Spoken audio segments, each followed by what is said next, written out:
நேயர்கள் அனைவருக்கும் வணக்கம். இந்த ஷோ எங்கேயும் சமையல் வித் மீ கார்த்திக். நம்ம நிகழ்ச்சியில் மொத்தம் 4 செக்மெண்ட் டெய்லி பார்த்துட்டு இருக்க அதே செக்மெண்ட் தான் நீங்கள் பார்க்க போறீங்க. ஆனால் உள்ள இருக்க கண்டென்ட் வேற வரப்போகுது. நேற்று சமைச்சது இன்னைக்கு நீங்கள் பார்க்க முடியாது. ஏன்னா இன்னைக்கு உங்களுக்காகவே புதுசாக அவங்க வந்து யோசிச்சு பிளான் பண்ணி அந்த மாதிரிலாம் சமைச்சு எடுத்து வந்திருப்பாங்க. ஸோ ஃபர்ஸ்ட் செக்மெண்ட் என்ன அப்படின்னு பார்த்தீங்கன்னா, எங்கள் வீட்டு சமையல் இல்லத்தரசிகள் பயங்கரமாக டேலண்ட்லாம் வெளிப்படுத்துவாங்க. அது மட்டும் இல்லாமல் அவங்க சூப்பராகவும் சமைப்பாங்க. அந்த சூப்பராக சமைக்கிறது என்ன அப்படின்றதையும் பார்க்க போறீங்க.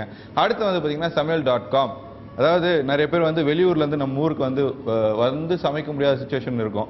இன்னொன்று சில பேர் கூச்சப்படுவாங்க, ஷையாக ஃபீல் பண்ணுவாங்க, கேமரா முன்னாடி நான் எப்படிங்க சமைக்கிறது அப்படின்ட்டு. ஸோ இவங்கள மாதிரி ஆளுங்கள்லாம் என்ன பண்ண போகிறோம் அப்படின்னு பார்த்தீங்கன்னா, நீங்கள் லெட்டர் மூலியமாவோ இல்லை மெயில் மூலியமாவோ நமக்கு அந்த ரெசிபி அனுப்பிச்சிங்கன்னா நாங்கள் உங்களுக்காக சமைச்சு கொடுப்போம், அதாவது சமைச்சு காட்டுவோம். இதுதான். ரெண்டாவது என்ன அப்படின்னு பார்த்தீங்கன்னா, செஃப் சாய்ஸ் அப்படின்னு சொல்லிட்டு நம்ம ஸ்டார் ஹோட்டலில் சமைக்கிறது, ரெஸ்டாரண்ட்டில் சமைக்கிறது. நம்ம வீடு பக்கத்துலேயே பெரிய பெரிய ரெஸ்டாரண்ட்ஸ்லாம் இருக்கும், அங்கே போய் நம்ம சாப்பிடுவோம். பட் அதெல்லாம் இந்த சாஸ் அந்த சாஸ் இதெல்லாம் நம்ம வந்து வீட்டில் ஊற்றி சமைச்சோன்னா நல்லா இருக்காது அப்படிலாம் நீங்கள் நினைக்கவே வேணாம். ஏன்னா இதில் நம்ம ஷெஃப் வந்து பார்த்தீங்கன்னா வீட்டில் இருக்கிற இன்க்ரீடியன்ஸ் வச்சு நீங்கள் சூப்பராக சமைக்கலாங்க அப்படின்னு சொல்லி தருவார். அடுத்தது ஃபைனல் பாட்டி வைத்தியம். நம்ம வீட்டில் ஒரு வயசானவங்க, அதாவது பெரியவங்க நமக்கு டிப்ஸ் சொன்னால் அதை நம்ம எப்படி ஏற்றுப்போம். அந்த வகையில் இவங்க உங்களுக்காகவே எக்கச்சக்கமான டிப்ஸ் வச்சுருப்பாங்க. ஆனால் இன்னைக்கு ஒன்று தான் சொல்ல போகிறாங்க, அதுதான் பாட்டி வைத்தியம். ஸோ இந்த 4 செக்மெண்ட்டுமே உங்களுக்காக காத்துட்ருக்கு. அப்படியே வெயிட் பண்ணுறோம். வாங்க ஷோக்குள்ளே போகலாம்.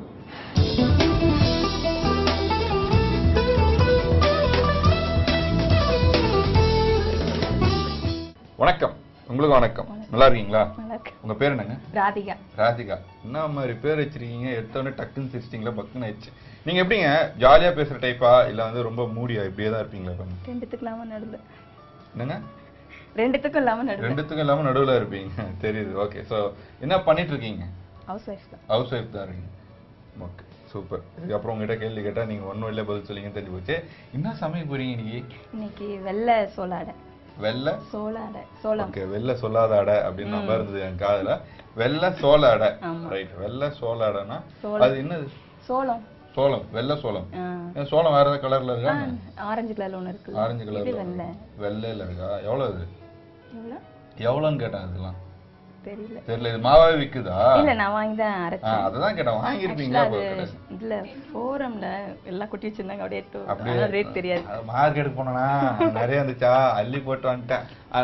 அதனால எனக்கு ரேட் தெரியல அப்படின்றாங்க. இவங்க கேஜில வாங்குறதுனால ரேட் பார்க்க மாட்டாங்க அப்படின்னு நினைக்கிறேன். சோ நீங்களும் வெள்ளை சோளம் வாங்கி என்ன பண்ணது மக்களுக்கு சொன்னீங்களா? அவங்களும் அரைச்சி ரெடி வச்சுக்கோங்க. அரைச்சி அரைச்சி வைக்கணும். அவ்வளவுதான். எடுத்துட்டு போய் மிஷின்ல கொடுத்து அரைச்சு தருவாங்க. வெள்ளை சோளத்தை எடுத்துட்டு போய் மிஷின்ல கொடுத்தா அவர் அரைச்சு கொடுத்துருவாரு. அதுவும் பாக்கி வேலை நம்ம நேரம் வீட்டுல வந்து வச்சிட வேண்டியதான். ஓகே. ஸோ வெள்ளை சோளம் வச்சு நீங்க வந்து ஒரு அடை பண்ண போறீங்க. ஸோ வெள்ளை சோளம் சாப்பிட்றதுனால நமக்கு என்ன கிடைக்க போகுது உடம்புக்கு? இப்ப சிறுதானியம் சாப்பிட சொல்லி தானே எல்லாரும் விரும்புறாங்க. அதனால இதை ரெடி பண்ணிருக்கேன். நல்லா இருக்கு. பசங்களாம் விரும்பி சாப்பிடுறாங்க. யார் உங்களுக்கு சொல்லி கொடுத்தாங்க? இது எங்க அப்பா தான் சொன்னாங்க. அவங்க எல்லாம் விவசாயம் இதுதான். அதனால அவங்க சொன்னதுலதான் செஞ்சது. எந்த ஊர் நீங்க? நாங்க திருவண்ணாமலை சைடு. திருவண்ணாமலையா? ஓகே. தீபத்துலாம் போவீங்களா மாசம் மாசம்? போக மாட்டீங்களா? இங்க ஸ்கூல் பசங்க ஸ்கூலுக்கு போனல போக முடியாது. Okay okay. அவங்க ரொம்ப ஷை டைப்னு நினைக்கிறேன். கம்மியா பேசுறாங்கன்னு நினைக்காதீங்க. பயங்கரமான ஹெல்த்தியான ஃபுட் சமைக்கிறாங்க. என்ன அப்படின்னு பார்த்தீங்கன்னா, அவங்க வந்து தீபத்துக்குலாம் போக மாட்டாங்களா? ஏன்னா எங்கள் குழந்தைங்களாம் ஸ்கூல் இருக்குல்ல, இங்கே தான் முக்கியம், இந்த இடத்துல நம்ம தீபம் ஏற்றினாலே போதும் அப்படின்னு சொல்லிட்டாங்க. குழந்தைங்க இருக்காங்கன்னு சொன்னீங்க. ஸோ சார் என்ன பண்ணுறாரு அதை பற்றிலாம் சொன்னீங்கன்னா? செல்வம். செல்வம். முன்னெல்லாம் புருஷங்க பேர்லாம் வெளில சொல்லக்கூடாது அப்படின்வாங்க. ஆனால் இப்போ வந்து புருஷன் பேர்லாம் செல்வம் அப்படின்றீங்களே, அது காரணம் என்ன? முன்னேற்றம் ஏற்பட்டதா பெண்கள்கிட்ட? அப்படி இல்லை, ஒரு அன்பு அதிகமாயிடுச்சு. உரிமை அதிகமாயிடுச்சு. முன்னெல்லாம் உரிமை கிடையாது, பேர்லாம் சொல்லக்கூடாதுன்னாங்க. இப்போ வந்து உரிமை அதிகமாயிடுச்சு. அதனால பேர் என்ன, செல்ல பேரே நாங்க சொல்லுவோம். செல்லமெல்லாம் கூப்பிடுவீங்களா? அப்படிலாம் கூப்பிட மாட்டேன். செல்வம் செல்வம் அப்படின்னு மட்டும் தான் சொல்லுவாங்க. பேர் சொல்றதுல இப்ப நீங்க கேட்டால சொன்னேன். அப்படியா? சரி, ஓகே. சோ இன்னைக்கு இவங்க வந்து சமைக்க போற அந்த டிஷ்ஷோட நேம் என்ன அப்படின்னு பாத்தீங்கன்னா, வெள்ளை சோளம் அடை அப்படின்னு சொல்லியிருக்காங்க. ஆமா, கரெக்டா? வெள்ளை சோளம் அடை. சோள அடை. சொல்லக்கூடாது. சொன்னா அந்த சோளம் வந்து கறிக்கிடும். சோ சொல்லாம வெள்ளை சோள அடை அப்படின்னா வெள்ளையாவே சோளம் இருக்கும் அப்படின்னு சொல்லியிருக்காங்க. அது எப்படி இருக்குது அப்படின்றத சமைச்சதுக்கு அப்புறம் தான் தெரியும். அதுக்கு முன்னாடி நம்ம அதுக்கு தேவையான இன்கிரீடியன்ஸ் என்ன அப்படின்றத பார்க்கலாம். ஸ்பீடா பேசல, கவலைப்படாதீங்க, தெளிவா இன்னைக்கு சமைக்கிறோம். ஸோ தேவையான பொருள்: சோள மாவு, உப்பு, கறிவேப்பிலை, எண்ணெய், நெய், பெருஞ்சீரகத்தூள், மிளகாய், பச்சை மிளகாய். ஸோ இப்போ நீங்க இந்த பச்சை மிளகாய் இப்படி இப்படி கட் பண்ணிருக்கீங்க நீட்டா இல்லையா? இது அடையில போட்டு சாப்பிடும்போது விட்டா தெரியுமே அங்க நம்ம அரைச்சு பசங்க காரம் அதனால எடுத்து சாப்பிடுவாங்க. ஓகே. குழந்தைங்க வந்து அதை அவாய்ட் பண்ணனும்னா அப்படி மேலட்ட எடுத்துடலாம். ஓகே. இல்ல என் குழந்தைலாம் சரியான காரம் சாப்பிடுங்க, மிளகாத்தூள்லாம் கரண்டியா போட்டு சாப்பிடுவோம் அப்படின்னு நீங்க நினைச்சீங்கன்னா, இந்த மிளகா இருக்கு இல்லையா, இதை அரைச்சி துவையல் மாதிரி பண்ணி அதை வந்து நம்ம அடையில போட்டு மிக்ஸ் பண்ணி அது வந்து நான் அப்புறம் சொல்றேன் அது எப்படின்னு, எனக்கே தெரியாது. ஸோ இப்போ ஃபர்ஸ்ட் என்ன பண்ண போறோம்? மாவு. இந்த மாவு எப்படி ரெடி பண்ணீங்கன்றத ஒரு தடவை மக்களுக்கு கிளியரா சொல்லிடுங்க. சோளத்தை வந்து சோளம் வாங்கி மிஷின்ல கொடுத்து அரைச்சிக்க வேண்டியதுதான். வாங்கி அரைச்சிட்டு நம்ம வீட்ல வச்சுட்டு வேணும் போது தேவையான யூஸ் பண்ணிக்கணும். ஓகே. கெடாது அது? கெட்டு போகாது. Okay right. கெட்டு போகாத பொருளை வச்சு நீங்க நம்ம சமைக்க போறோம் அப்படின்றது ஒரு சந்தோஷம் உள்ளுக்குள்ள இருக்குது. ஸோ வெள்ளை சோள அடை தேவையான பொருட்கள் பார்த்தாச்சு. அடுத்து செய்முறை பார்க்க போறோம். ஸோ ஃபர்ஸ்ட் ஸ்டெப் என்ன அப்படின்னு பார்த்தீங்கன்னா, வெள்ளை சோள மாவு இங்கே ரெடியா இருக்கு. ஸோ இந்த மாவில் நம்ம என்ன ஆட் பண்ண போறோம்? ஆனியன் பொடியா நறுக்கின வெங்காயத்தை ஆட் பண்ண போறோம். சரி, இது ஏதாவது போர்ஷன்ஸ் இருக்கா? ஒரு கப் இல்ல இல்ல அப்படிலாம் இல்ல.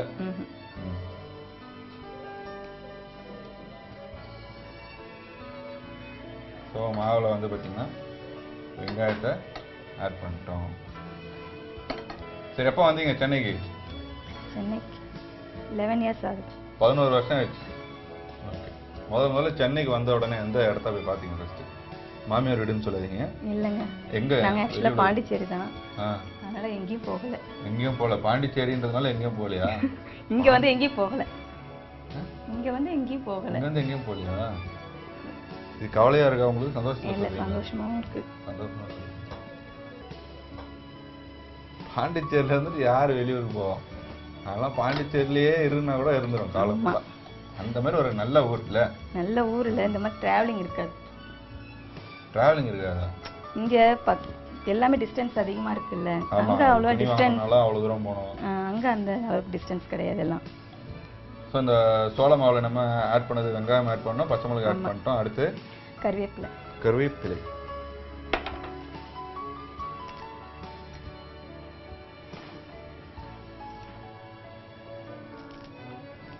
சரி, சொந்த ஊர் திருவண்ணாமலை, நீங்க இருந்தது பாண்டிச்சேரி, கல்யாணம் பண்ணிட்டு வந்தது சென்னை. அடுத்து என்ன வேணும்? பெருஞ்சீரகம். இது நிறைய கொஞ்சம் பெருஞ்சீரகம் போடணும். தெரிஞ்சிச்சு, கொட்டும் போது நிறைய போடணும் அப்படின்ட்டு. சரி, இது உங்க அப்பா எப்படி உங்களுக்கு சொல்லி கொடுத்தாரு? இது பொதுவா அம்மா பாட்டி இல்ல, ஆக்சுவலா அந்த இது வாங்கிட்டு வந்தது வந்து எங்க ஹஸ்பண்ட் வந்து அவுச்சி சாப்பிடலாம் அப்படின்றத வாங்கிட்டு வந்தாங்க. அது எனக்கு செய்ய தெரியல. அப்புறம் அப்பா வந்திருந்தப்போ அவங்க சொன்னாங்க இந்த மாதிரி அடை சாப்பிடலாம் அப்படின்னு. அதோட ரெடி பண்ண நல்லா இருந்துச்சு. அப்பா என்ன சொன்னாரு? அப்படியே உங்க அம்மா கையால சாப்பிட்ற இருந்துச்சுமா? அவங்க அம்மா கையில, அவர் அம்மா கையில ஓல்டு ஸ்டைல் போல. எவ்வளவு உப்பு தேவைக்கான? ஓகேவா? போதுமா? போடுங்க. என்ன சொல்றது தெரியல, ஹிந்தி டப்பிங் சீரியல் பார்க்குற மாதிரி இருக்கு. ஸோ உப்பு ஆட் பண்ணியாச்சு இல்லையா?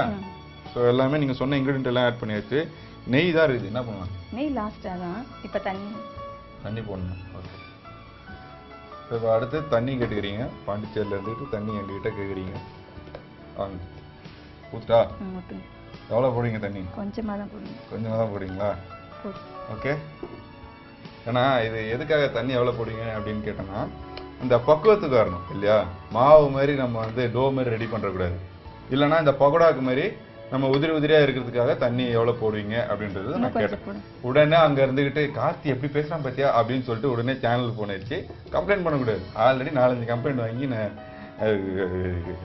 நிறைய ஸ்கோலிங்லாம் வாங்கியாச்சு. ஸோ கம்ப்ளைண்ட்லாம் பண்ணி ஜாலியாக போயிடலாம். போதுமா தண்ணி?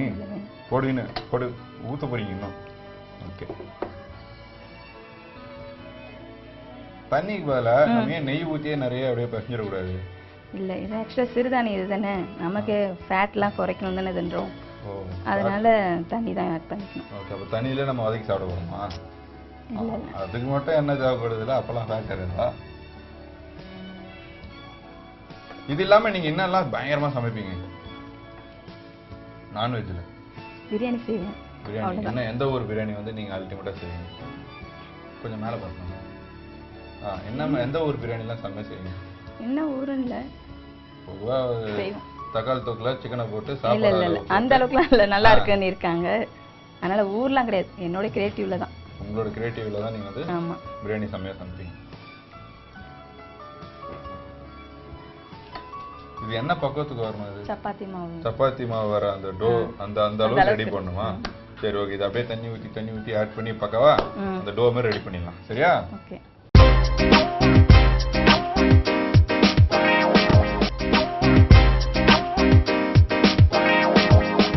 ஸோ சப்பாத்தி மாவு மாதிரி நம்ம ரெடி பண்ணிட்டோம். ஓகேங்களா? அடுத்து என்ன பண்ண போறோம்? கடாய் போட்டு அது அடை மாதிரி தட்ட போறோம். ஓகே, தவால வந்து நம்ம அடை மாதிரி தட்ட போறோம். இதெல்லாம் நம்ம பண்ண போறோம். பட் மக்களுக்கு நீங்க ஏதாவது இப்போ மெசேஜ் ஏதாவது சொல்லணும்னு நினைக்கிறீங்களா? ஏன்னா நிகழ்ச்சி முடிவுல சொல்லும்போது நிறைய பேர் வந்து அந்த ரீகேப் எழுதுறதுலேயே ரொம்ப பிஸியா இருக்காங்க. ஸோ இப்போ சொன்னா அவங்க கேட்டுப்பாங்க. இல்லை, நான் ஏன் ஹவுஸ் ஒய்ஃபாக இருக்கிறதுக்கு விருப்பப்படுறேன்னா வேலைக்கு போகலன்னு. இப்போ இருக்கிறவங்க வந்து போகாம இருக்கிறதுக்கு. இப்போ இருக்கிறவங்க 2 பேரும் வேலைக்கு போறதுனால பசங்களோட லைஃப் இதுவாகுது. பசங்களுக்கு சேஃப்டி கிடையாது. அதனால நான் என்ன சொல்லுவேன்னா, பசங்க பெண் பிள்ளைங்க பொம்பளை பசங்க வீட்டில் இருக்கிறதுனால நம்ம வீட்டில் இருந்தால் நல்லா இருக்கும்னு. ஆம்பளை பசங்க இருந்தால் நம்ம வேலைக்கு 2 பேருக்குமே தான் ஒரு குறிப்பிட்ட ஸ்டேஜ் நம்மளுடைய கண்ட்ரோல் இருக்கணும். அது அந்த ஸ்டேஜ் என்ன ஸ்டேஜ்? எப்படியும் ஒரு காலேஜ் போகிற வரைக்கும் இருக்கணும். இப்போ லைஃப் லாங் தான் இருக்கும். அவர் வேலைக்கு போயிட்டாங்கன்னா அவங்களும் சேஃப்டி. அதுக்கப்புறம் உங்களுக்கு வேலை யாரும் தர மாட்டாங்களே இப்போ வேலைக்கு போகிறதுக்கு? அது வரைக்கும் குழந்தையா பார்க்குறோம். அது வரைக்கும் குழந்தைய தான் பார்க்கணும். காலேஜுக்கு போய் அவன் 3rd இயர் சர்டிஃபிகேட் வாங்கி நம்ம கையில் எடுத்து வந்து கொடுத்தா கூட அவனை நம்ம குழந்தைய தான் பார்க்கணும் அப்படின்றீங்க. ரொம்ப டச்சிங்காக சொல்லியிருக்கீங்க. இருந்தாலும் அவங்க சொன்னது சின்ன விஷயமா நான் சொல்லிடுறேன். அதாவது கல்யாணத்துக்கு அப்புறம் அப்படின்றது நான் ஏன் வேலைக்கு போகாமல் இருக்கேன் அப்படின்னு இவங்க சொல்கிறாங்க அப்படின்னு பார்த்தீங்கன்னா, குழந்தைங்களோட லைஃப் தான் நமக்கு முக்கியம். அவங்கள நல்ல நிலைமைக்கு அவங்கள கொண்டு போகிற வரைக்கும் நம்ம வந்து இந்த வேலை அதெல்லாம் பண்ணாமல் அவங்க மேலேயே அது என்ன சொல்கிறது, கான்சென்ட்ரேஷன், அது இங்கிலீஷ், தமிழில் வந்து கவனம் வந்து பார்த்தீங்கன்னா அவங்க மேலேயே இருக்கணும் அப்படின்னு சொல்லியிருக்காங்க. நல்ல விஷயம். பட் இருந்தாலும் சில பேர்லாம் என்ன பண்ணுறாங்க அப்படின்னு பார்த்தீங்கன்னா, அவங்க வேலைக்கு போயிட்டு இருந்தாலும் அவங்க அம்மா இல்லை மாமியார்கிட்ட குழந்தைய பத்திரமா பார்த்துக்குங்க, நான் வந்துடுறேன் 6 மணிக்கெலாம் அப்படின்னு சொல்லிட்டு 6 மணிக்கு அவங்க வேலை முடிச்சுட்டு வந்ததுக்கப்புறம் குழந்தைய நல்லா பத்திரமா பார்த்து அதுக்கப்புறம் படிப்பு சொல்லி கொடுத்து அப்படியும் இருக்காங்க நிறைய பேர். இது ஏன் நான் இப்போ சொல்கிறேன்னா, நிறைய பேர் பார்த்துட்டு இருப்பாங்க, அப்போ நான் வேலைக்கு போயிட்டு என் குழந்தையெல்லாம் படிக்க அப்படின்னு சொல்லிங்க. மேடம் சும்மா விளையாட்டுக்கு பேசினது இல்ல, படிச்சுட்டு நீங்க ஹவுஸ் ஒய்ஃபா இருக்கீங்கன்றீங்களா, அதுக்காக சொல்ல வரேன், வேற ஒண்ணும் இல்லை. வேற ஒன்றும் இல்லை. சரி ஓகே, சூப்பரான ஒரு மெசேஜ் சொல்லியிருக்காங்க. மெசேஜ் இல்லை, அவங்க லைஃப் அப்படியே சொல்லியிருக்காங்கன்னு நினைக்கிறேன். இப்போ நம்ம தவா ஹீட் பண்ணிட்டு சப்பாத்தி மாதிரி திரட்டி தவா போட்டுடலாமா? வாங்க ரோஸ்ட் பண்ணுறோம். ஸோ நம்ம வந்து தவா ஹீட் பண்ண ஆரம்பிச்சிட்டோம். நம்ம இது எண்ணெய் போட்டு இது பண்ண போகிறோமா இல்லை எண்ணெய் அப்படியே டைரெக்டாகவே தட்டிட்டு திருப்பி போடும்போது எண்ணெய் போட்டு? அப்படியா? சரி, நம்ம இப்போ டைரெக்டாக போடுறோம், ஒட்டிக்காது, கருப்பாக ஆகிடுமே? இல்லை, ஆகாது. ஆகாதா?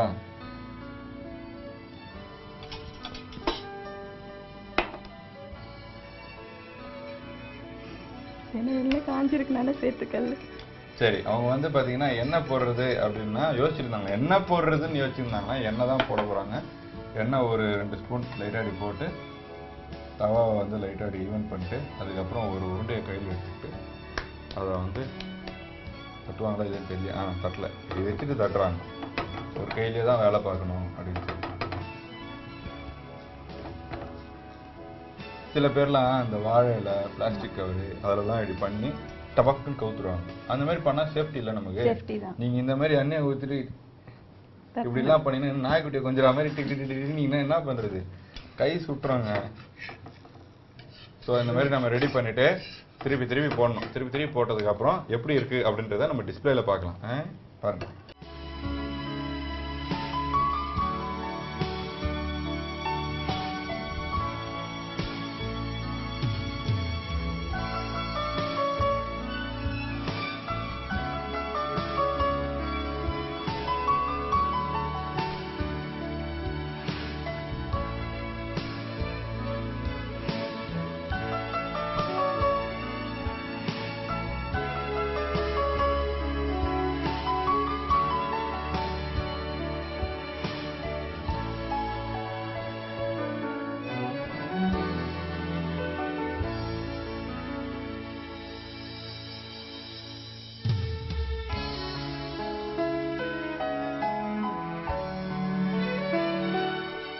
ஸோ செமையா சுட இப்போ நீங்கள் பார்த்துட்டு இருக்க இந்த டிஷ்ஷோட நேம் தான் வந்து பார்த்தீங்கன்னா வெள்ளை சோள அடை அப்படின்னு சொல்லிட்டு பிரமாதமாக இருக்கு இல்லையா? இது கண்டிப்பாக ரொம்ப சிம்பிளான இன்க்ரீடியன்ஸ் எல்லாம் வச்சு செம்ம கிராண்டாக சாப்பிட்ற ஒரு ஃபுட் அப்படின்னு கூட சொல்லலாம். இது சாப்பிட்டா ஹெல்த் கான்ஷியஸ் இருக்கிறவங்களாம் செம்மையாக மெயின்டைன் பண்ணலாம் இல்லை? பாருங்க, நானே நடுக்கிறேன். அந்த அளவுக்கு வந்து பார்த்தீங்கன்னா பயங்கரமாக வந்து மெயின்டைன் பண்ணிக்கலாம். டயட்டில் இருக்கிறவங்க இது கம்பல்சரி சாப்பிட்டா ரொம்ப நல்லது. காலையில் இல்லை நைட்டுக்கு அந்த மாதிரி சாப்பிட்டா இன்னும் ஹெல்த்து அப்படி எப்படி சொல்கிறது, ஆட் ஆன் மாதிரி தான் இது. நம்ம மற்ற விஷயங்கள் நிறைய சாப்பிடுவோம் இல்லையா, எண்ணெய்லாம் போட்டு அந்த மாதிரி இல்லாமல் இதில் நம்ம தேவையான அளவு கொஞ்சம் எண்ணெய் மட்டும் போட்டு, இவங்க நல்லா எண்ணெய் சாப்பிடுவாங்கன்றது நிறைய எண்ணெய் ஊற்றி அது சுட்டுருக்காங்க. நீங்கள் கொஞ்சமாக எண்ணெய் மட்டும் போட்டு இப்படி நீங்கள் டோஸ்ட் பண்ணி நீங்கள் சாப்பிட்லாம். ரொம்ப சூப்பராக இருக்கும். சப்போஸ் காரம் தேவை அப்படின்னா நம்ம ஆல்ரெடி சொன்னது போல் மிளகா வந்து எக்ஸ்ட்ராவாக ஆட் பண்ணிக்கலாம், இல்லைன்னா மிளகாத்தூள் சும்மா போடலாம், இதே காரம் இருக்கும், இதுலேயே காரம் இருக்கும் அப்படின்ட்டாங்க. சரி, ஓகே, குட். இப்போ நீங்கள் மக்களுக்கு வந்து ஒரு மெசேஜ் சொல்லணும். ஆல்ரெடி நீங்கள் சொன்ன மெசேஜ் வந்து மக்களுக்கு சொல்ல, உங்களுக்கு நீங்களே சொல்லிக்கிறீங்க. மக்களுக்கு வந்து நறுக்குன்னு ஒரு மெசேஜ் சொல்லுங்க. இப்ப பெண்கள் வந்து நல்லா தைரியமா இருக்கணும், அவங்க சுய முயற்சியா இருக்கணும். எதா இருந்தாலும் இப்ப 2 வீலர் கத்துக்கிறது, கார் டிரைவிங் எல்லாமே அவங்க ஓனா எழுதிட்டாங்கன்னா நல்ல சேஃப்டி அவங்க போயிட்டு வரலாம். மத்த இடத்துக்கு வெளிய இடத்துக்குலாம் அவங்க போகணும்னு அவசியம் இல்ல. இப்ப ட்ரெயின்ல இப்ப போறது கல்யாணத்துக்குலாம் போவாங்க இல்ல இல்ல நல்லா இருங்க அப்படின்னு சொல்லிடணும், ஸ்கைப்ல பேசிடலாம். ஓகே, நல்லா இருக்கீங்களா மாப்பிள்ள, சூப்பரா தாலி கட்டினீங்க. நீங்க என்ன சொல்ல வரீங்கன்றது எனக்கு புரிஞ்சிச்சு. நான் மக்கள்கிட்ட சொல்லவா? சொல்லுங்க. ஓகே, கல்யாணத்துக்கு முன்னாடி நம்ம எப்படி வேணாலும் இருக்கலாங்க. கல்யாணத்துக்கு அப்புறம் சில விஷயங்களுக்கு நம்ம இப்படிதான் இருந்தாகணும். ஃபார் எக்ஸாம்பிள் வந்து பார்த்தீங்கன்னா, கல்யாணத்துக்கு முன்னாடி இருக்க எனக்கு வண்டியெல்லாம் ஓட தெரியாது, எனக்கு சமைக்க தெரியாது அப்படின்னு நீங்கள் வந்து பெருமையாக ஜாலியாக அதையே ஒரு ரேங்க் ஹோல்டர் மாதிரிலாம் நீங்கள் சொல்லலாம். ஆனால் கல்யாணத்துக்கு அப்புறம் அப்படிலாம் நீங்கள் சொல்லக்கூடாது. டெய்லி ஹோட்டலில் சாப்பிட முடியுமா? டெய்லி நம்ம கேபோ இல்லைனா வந்துட்டு ஃப்ரெண்டோட பைக்லையோ நம்ம போயிட்டு இருக்க முடியுமா? முடியாது. ஸோ நம்ம என்ன பண்ணோம் அப்படின்னு பார்த்தீங்கன்னா, இந்த கல்யாணம் ஆக போகுது அப்படின்றதுக்கு முன்னாடியே இந்த காலேஜ் படிக்கும்போது டிரைவிங்லாம் நம்ம கற்றுக்கிறது கொஞ்சம் சேஃப்டியான ஒரு விஷயம். ஸோ நம்ம கார் வாங்கினா நம்ம செல்ஃப் டிரைவிங் பண்ணலாம், டிரைவர் வச்சு ஓட்டணும்னு நமக்கு அவசியம் கிடையாது. பைக் எடுத்தோம்னு வச்சுங்களேன், பைக் கற்றுக்கிட்டோன்னா நாளை பின்னா கல்யாணம் ஆயிடுச்சு, ஹஸ்பண்ட் வந்து பார்த்தீங்கன்னா வெளில வேலைக்கு போயிட்டே இருக்காரு, அவர் ஃபோன் பண்ணி கூப்பிட்டா இல்லை எனக்கு வேலை இருக்கு அப்படின்னு சீன் போட்டாருன்னா நம்ம அவரெல்லாம் கண்டுக்கணும்னு அவசியமே இல்லை. டக்குன்னு ஸ்கூட்டி அந்த மாதிரி எடுத்தோமா, குழந்தைங்களை உட்கார வச்சோமா, டியூஷனில் விட்டோமா, இல்லைன்னா ஸ்கூல்லேருந்து பிக்கப் பண்ணி எடுத்து வந்து விட்டோமான்னு இருக்கும். இப்போல்லாம் வந்து காரில் இல்லை, ஸ்கூல் வேனு, இந்த ரிச்சாலெல்லாம் வந்து பார்த்தீங்கன்னா என்ன நடக்குது, குழந்தைங்க வந்து பார்த்தீங்கன்னா கீழே விழுந்துடுறாங்க, இந்த மாதிரிலாம் அடிப்படுது, இதெல்லாம் நமக்கு தெரிஞ்ச விஷயம். ஸோ நம்ம கூப்பிட்டு போகும்போது நம்ம குழந்தைய நம்மளை விட பத்திரமா வேறு யாரும் பார்த்துக்க மாட்டாங்கன்றது ஒரு கான்ஃபிடன்ஸ் இருக்கு. ஸோ அதனால நம்ம வந்து டிரைவிங் கற்றுக்கிறது மஸ்ட். இதுதான் அவங்க சொல்லியிருக்காங்க.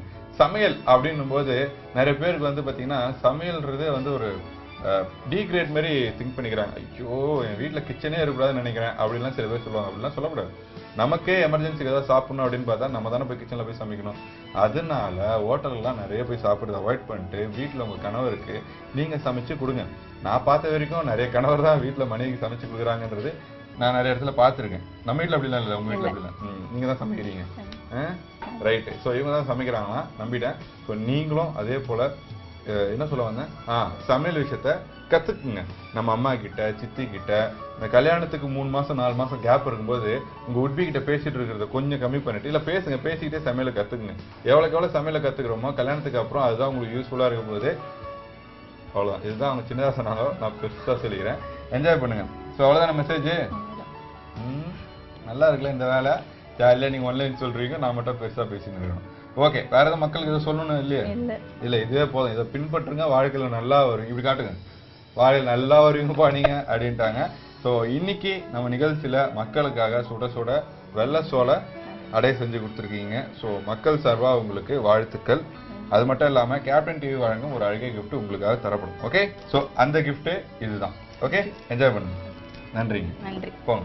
வெள்ளை சோள அடை சரி எப்படின்னு ரீகேப் சொல்லுவாங்க, கேளுங்க. பவுல்ல வெள்ளை சோள மாவை போட்டு அதனோட வெங்காயம், பச்சை மிளகா, கருவேப்பிலை, பெருஞ்சீரகம் இது எல்லாத்தையும் போட்டு நல்லா சப்பாத்தி மாவு அளவுக்கு பிசைஞ்சிக்கணும். பிசைஞ்சு அந்த பதம் வந்ததுக்கு அப்புறமா சாண இலையை ஆன் பண்ணி அதில் லைட்டாக எண்ணெயை விட்டு இதை ஒரு அடை அளவில் நல்லா ஸ்ப்ரெட் பண்ணி தட்டிக்கணும். அதில் ஓரத்தில் லைட்டாக எண்ணெய் ஊற்றி பொன்னிறமாக வர வரைக்கும் வறுத்து நல்லா ஃப்ரை பண்ணி நெய் போட்டு ஸ்ப்ரெட் பண்ணி எடுத்தா சூடான சுவையான வெள்ளை சோள அடை ரெடி. எங்க வீட்டு சமையல்ல நீங்க பார்ட்டிசிபேட் பண்ண இந்த நம்பருக்கு கால் பண்ணுங்க. 9840042025.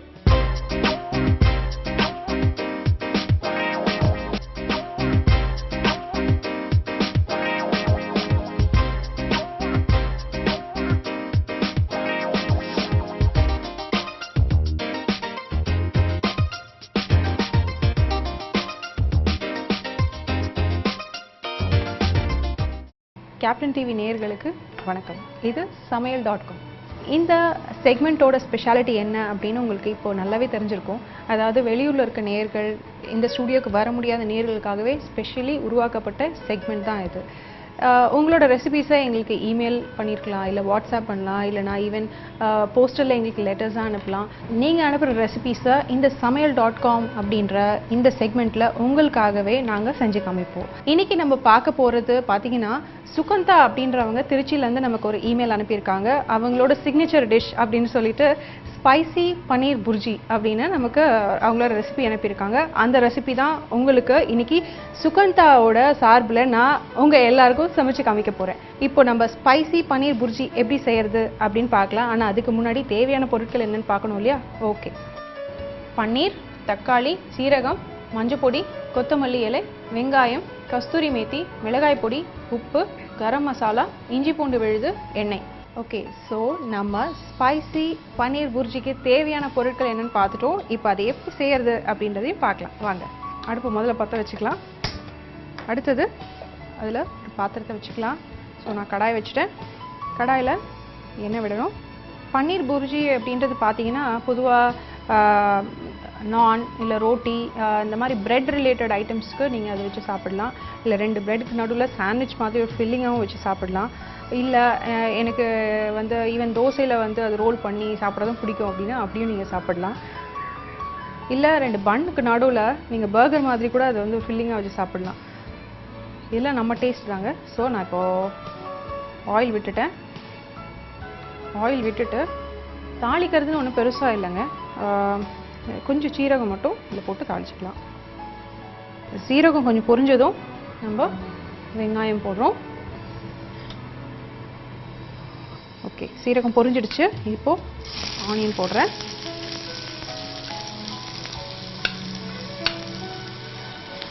வெங்காயம் நல்லா வதங்கட்டும். வெங்காயம் நல்லா வதங்கட்டும். இந்த வெங்காயம் வதங்கும் போது இந்த வெங்காயத்துக்கு தேவையான அளவு உப்பு மட்டும் ஒரு 2 சிட்டிகை போட்டுக்கலாம். வெங்காயம் சீக்கிரமாக ப்ரௌன் ஆகிடும். வெங்காயத்தை நல்லா வதக்கலாம். இன்னொரு ஒரு நோட்டும் போட்டிருந்தாங்க, ஒரு சின்ன குறிப்பும் கொடுத்துருந்தாங்க நம்மளோட தோழி சுகந்தா. அவங்க என்ன சொல்லியிருந்தாங்கன்னா, நீங்கள் வந்து இந்த புர்ஜியோட உங்களுக்கு கேப்சிகம் கூட நீங்கள் போடலாம், நல்லா பொடியாக கட் பண்ணி அப்படின்னு சொல்லியிருந்தாங்க. அது வந்து பட் அவங்களோட சிக்னேச்சர் ரெசிபியை ஃபோட்டோ எடுத்து அனுப்புனாங்க. அதில் பார்த்தீங்கன்னா அவங்க கேப்சிகம்லாம் எதுவும் போடல. இது ஒரு ஆப்ஷனாக தான் நமக்கு சொன்னாங்க. நான் அவங்க ஃபோட்டோ மாதிரியே இங்கே அவுட்புட் கொண்டு வரணும்னு நினைக்கிறேன். பார்ப்போம். அடுத்தது நம்ம போட போகிறது தக்காளி. வெங்காயம் அளவுக்கே தக்காளி போட்டுக்கலாம்.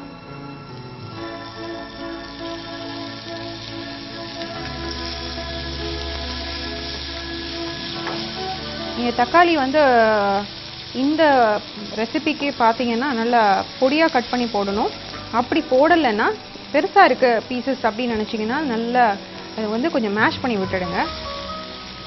ஸோ இது வரைக்கும் நம்ம என்ன பண்ணியிருக்கோம் அப்படின்னா, கொஞ்சம் ஆனியன் அதாவது கொஞ்சம் எண்ணெய் விட்டு அந்த எண்ணெயில் சீரகம் போட்டு தாளிச்சிருக்கோம். அதுக்கப்புறம் வெங்காயம் தக்காளி போட்டு வதக்கிட்டு இருக்கோம்.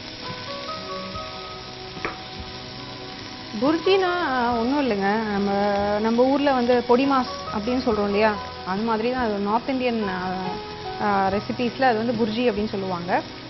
நம்ம இப்போது பொடி மாஸ்க்கு எப்படி நம்ம நல்லா பொடி பொடியாக தான் கட் பண்ணி எல்லாம் இந்த காய்கறியில் ஆகட்டும் இல்லை வெங்காயம் தக்காளி எதுவாகட்டும் நல்லா பொடி பொடியாக கட் பண்ணி போடுவோம்ல, அந்த மாதிரி தான் அதில் போடுவோம். ஸோ இப்போ வெங்காயம் தக்காளி போட்டிருக்கோம். வெங்காயம் தக்காளி நல்லா வதங்கிடுச்சு. அதுக்கு அடுத்தது இஞ்சி பூண்டு விழுது போட போகிறோம்.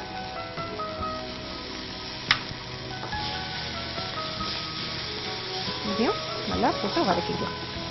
ஓகே, வெங்காயம் தக்காளி வதங்கிடுச்சு. நான் இப்போ போட போகிறது மிளகாய் பொடி.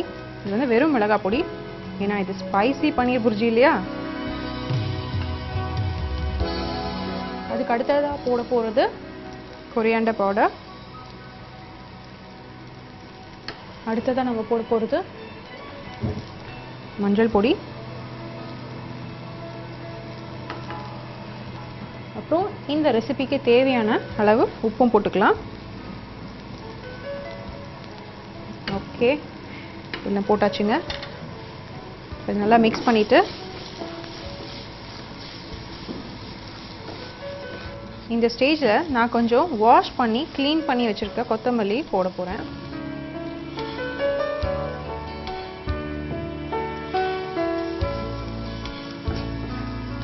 கொத்தமல்லி எல்லாம் நல்லா வதங்கணும் அப்படின்ற அவசியம் இல்லை.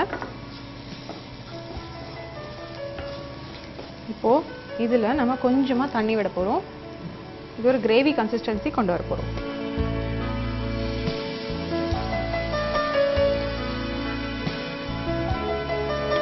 ஏன்னா அதில் நம்ம போட்டிருக்க மிளகாய் பொடி, தனியா பொடி இதெல்லாம் அந்த ஸ்மெல் போகணும் இல்லையா, அந்த பச்சை வாசனை போகணும். அதுக்காக தான் நம்ம இந்த தண்ணி விட்டு கொஞ்ச நேரம் அதை கொதிக்க விட போகிறோம். இதை மூடி வச்சிடலாம். இதை ஒரு 5 minutes மீடியம் ஃப்ளேமில் வச்சிடலாம். மீன் டைம் நம்ம என்ன பண்ண போகிறோம்னா பன்னீரை ரெடி பண்ண போகிறோம். இந்த பன்னீர் புர்ஜிக்கு தேவையான பன்னீர் இங்கே இருக்குது. இதை நம்ம என்ன பண்ணியிருக்கோம், ஃபஸ்ட்டு நல்லா கட் பண்ணி வாஷ் பண்ணி வச்சுருக்கோம். இதை நம்ம ஒரு கோர்ஸாக உதுத்துக்கலாம். ரொம்ப நல்லா உதுக்கணும் அப்படின்றது அவசியம் இல்லைங்க. சும்மா லைட்டாக இங்கே அங்கே அப்படி இப்படி. இல்லைன்னா நீங்கள் என்ன பண்ணலான்னா இன்னும் நல்லா ஃபைனாக சின்ன சின்ன பொடியாக கூட கட் பண்ணி போட்டுக்கலாம். அதாவது சின்ன சின்ன பீசஸாக அப்படியும் போட்டுக்கலாம். பட் புர்ஜி அப்படின்னு பார்த்தீங்கன்னா அது பொடி மாஸில் எப்படி ஒரு சில பீசஸ் கொஞ்சம் பெருசாக சின்னதாக அப்படி இருக்குமோ அந்த மாதிரி தான் புர்ஜியில் இருக்கும். இப்போ நம்ம பன்னீரை நல்லா உதுத்துக்கிட்டோம். கிரேவியும் நமக்கு ரெடி ஆயிடுச்சுன்னு நினைக்கிறேன். இருங்க ஓப்பன் பண்ணி பார்க்கலாம். ஆயிடுச்சுங்க. இந்த ரா ஸ்மெல்லாம் போயிடுச்சு. இப்போ ஒன்றும் இல்லைங்க, இந்த பன்னீர் இதில் போட்டு நல்லா டாஸ் பண்ண வேண்டியதான். ரொம்ப சிம்பிளாக தான் இருக்குல்ல. ஓகே, இந்த பன்னீரை போட்டுடலாம்.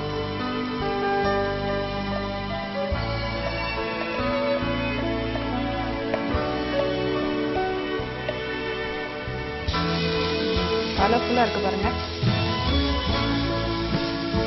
ஆனால் அவங்க சொன்ன மாதிரி கேப்சிகம் போட்டால் இன்னும் ரொம்ப கலர்ஃபுல்லாக இருந்திருக்கும் இல்லைங்களா. அங்கங்கே கொஞ்சம் கொஞ்சம் அந்த டொமேட்டோவோட ரெட்டு, கேப்சிகமோட க்ரீன் கலர், இதில் கலர்ஃபுல் கேப்சிகம் லைக் க்ரீன் ஆரஞ்சுலாம் போட்டால் இன்னுமே ரொம்ப கலர்ஃபுல்லாக இருந்திருக்கும்னு நினைக்கிறேன். ஓகே, இப்போ இதெல்லாம் ரெடி ஆகிடுச்சு. கடைசியாக ஒரே ஒரு ஸ்டெப் தாங்க பாக்கி. ஆனால் அதுதான் ரொம்ப இம்பார்ட்டண்ட்டான ஸ்டெப்புன்னு சொல்லியிருக்காங்க. அதுக்கு நம்ம இந்த பேன் வச்சுக்கலாம். ஸ்டவ் ஆன் பண்ணிக்கலாம். முதல்ல பேன் ஹீட் ஆகட்டும். பேன் நல்லா சூடாகணும். இதில் நம்ம ஒரு விஷயத்தை போட்டு அதை ரோஸ்ட் பண்ண போகிறோம். அது என்ன விஷயம் அப்படின்னா, கொஞ்சம் நீங்கள் வெயிட் பண்ணணும். பேன் நல்லா சூடாயிடுச்சு. கஸ்தூரி மேத்தி இதுதாங்க அது முக்கியமான விஷயம். இந்த கஸ்தூரி மேத்தியை இதில் போட்டு நம்ம டோஸ்ட் பண்ண போகிறோம். ஜஸ்ட் ட்ரை ரோஸ்ட் தான் பண்ண போகிறோம். ட்ரை ரோஸ்ட் பண்ணிவிட்டு நீங்கள் அதை அப்படியே போடக்கூடாது. அதுக்கு ஒரு டெக்னிக் சொல்லியிருக்காங்க. அந்த டெக்னிக் யூஸ் பண்ணி தான் போடணும்னு சொல்கிறாங்க. ஓகேங்க, ரோஸ்ட் ஆயிடுச்சு. அவங்க சொன்ன டெக்னிக் என்ன நல்லா பார்த்துக்கோங்க. கையில் வச்சுக்கணும். இதை இந்த 2 உள்ளங்கைக்கு நடுவில் வந்து நல்லா தேய்ச்சிங்கன்னா பவுடர் மட்டும் இதில் வரும். அந்த கஸ்தூரி மேத்தியில் இருக்க காம்பெல்லாம் உங்கள் கையிலே நின்றுடும்னு சொல்லியிருக்காங்க. பார்ப்போம். ஸோ பவுடர் மட்டும் போட்டாச்சு. ஓகே, இப்போ நம்ம பாக்கி இருக்க கொத்தமல்லியை போட்டு இறக்கிட வேண்டியதான். ஆஃப் பண்ணியாச்சு.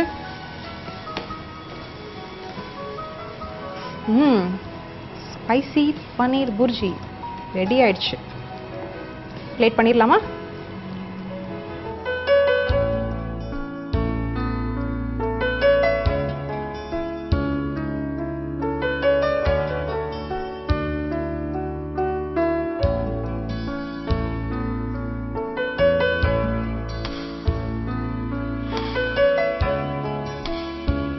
ஸ்பைசி பன்னீர் புர்ஜி எப்படி செய்யறதுன்னு ஒரு சின்ன ரீகேப் பார்க்கலாம். முதல்ல ஒரு கடாயில் எண்ணெய் விட்டுக்கலாம். அதில் ஜீரகம் போட்டு தாளிச்சிட்டு அதில் வெங்காயம், தக்காளி, வெங்காயம் தக்காளி நல்லா வதங்கினதுக்கப்புறம் அதில் கொஞ்சம் இஞ்சி பூண்டு பேஸ்ட்டும் போட்டு நல்லா வதக்கிடணும்.